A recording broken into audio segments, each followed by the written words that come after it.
This segment is sponsored by the Centers for Advanced Orthopaedics. The Centers for Advanced Orthopaedics is the leading provider of comprehensive musculoskeletal care in the region. And today we're talking about how to keep your hands and elbows safe while participating in some indoor activities, baking, knitting, gaming, things we like to do. Right. We are joined by Dr. Noah Raisman, who is an orthopedic surgeon. Welcome to Great Day.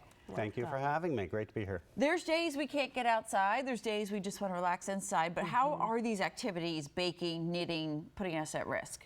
So I think for baking, if you are doing a lot of whisking by hand, people tend to get a little tendonitis. If you're kneading bread and kind of pushing right on your nerves, people can become symptomatic. But honestly, I think a lot of that activity is very therapeutic, and only if you're starting to feel pain, feel numbness and tingling, you have to critically assess what you're doing and say, maybe I should just stop or back down. And I think that if you're just a little bit mindful, you can usually prevent injury. I think knitting, people tend to be knitting and doing something else, watching something else. You may not be as aware of what you're doing with your hands. So I think you just need to be aware if you're starting to hurt more and change your wrist position so that your wrist is in a straight position. And if it's really not getting better, come see me. Yeah, for sure. I feel like are there some things you can do at home first? You mentioned the wrist position to try to strengthen or help with the joints.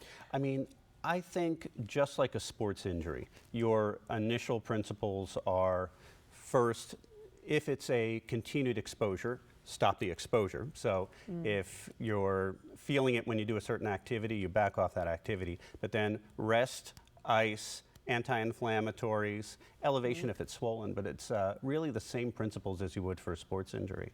So I think you can take an over-the-counter anti-inflammatory like ibuprofen, but then if it's not getting better, you check it out. A little splint, something to immobilize the wrist, you can usually get at your local drugstore as well. When you look at even just like gaming or people just sitting at lounging on the couch, nobody's going to be in a proper position that's helping any of your joints probably, right? Yeah. And I think it all starts with posture and, kind of going like this when you're gaming. I see a lot of very serious gamers have gaming chairs, ergonomic gaming mount, but if you're more casual, that's when you probably get a little more lazy. What if you fall asleep on one of your arm? You're looking at your phone in bed, whatever, you fall asleep and you wake up with that tingling and the pain. What do you do about that? So if it's a one-off, it will usually get better. You just sort of shake it off.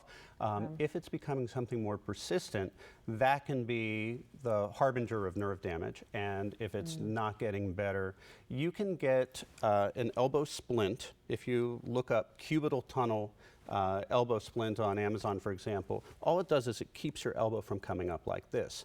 And it's when people sleep with their arms folded across their chest, or they sleep on their arm, that elbow flex position is taking this nerve, what you consider your funny bone, and stretching it around the inside of your elbow. And if you can keep your arm a little straighter, that will usually resolve. That classically gives you numbness and tingling in the pinky and ring finger, though often patients will say it just feels like the whole hand is numb. Yeah. Of course, if that's a one-off, we shake it off, but if it continues, that's when we need to come see a doctor. Yeah, so with cubital tunnel, if it gets more severe, you can lose the function of a lot of the small muscles of the hand. And if you don't treat that aggressively, it can become permanent. So if it's starting to get more persistent or it's not resolving quickly, you should get it checked out. Okay. Good information, Yes. doctor. Thank you. Thank you. So good to have you. For more information, or you can always make an appointment as well, you can go to cfaortho.com.